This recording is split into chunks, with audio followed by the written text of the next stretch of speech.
God and that connection, when you really tap into, I'm going to hold myself to a higher standard, to the standard of not my own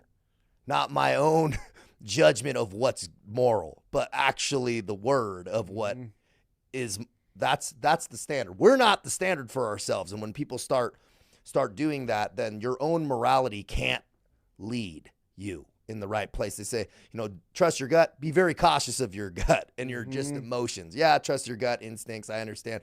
But when you're starting to operate on your own morality, and your vision might be skewed, especially when you don't have some type of true north to what is good and right and how you should act. It's significant when you open up that dialogue and you recognize that it's always with you.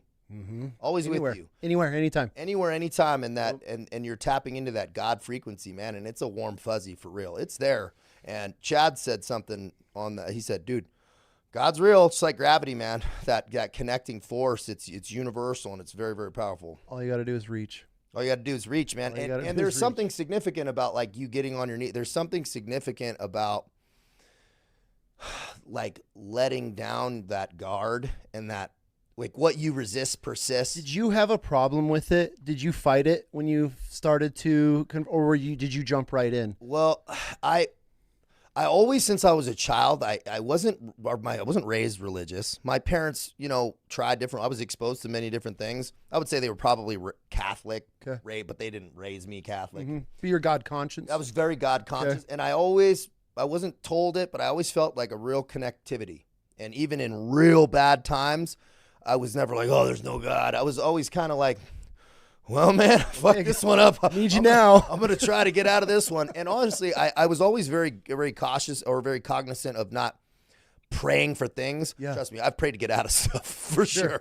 But I've never been like, oh, I want, this new shiny thing. But I was always like, just please give me a little bit of strength to get through this. I'm not sure type thing, or, suicidal states and times I've been in. And God, I get the chills when I think about it, man, because the voice was as clear as like you and me talking. Yeah, it was very, very powerful on some of my lowest points, and it was like, and I tell people like, well, how did that voice come? What did it say? And I said, verbatim, it was like, you pussy. It's verbatim. It's like, think of your mom.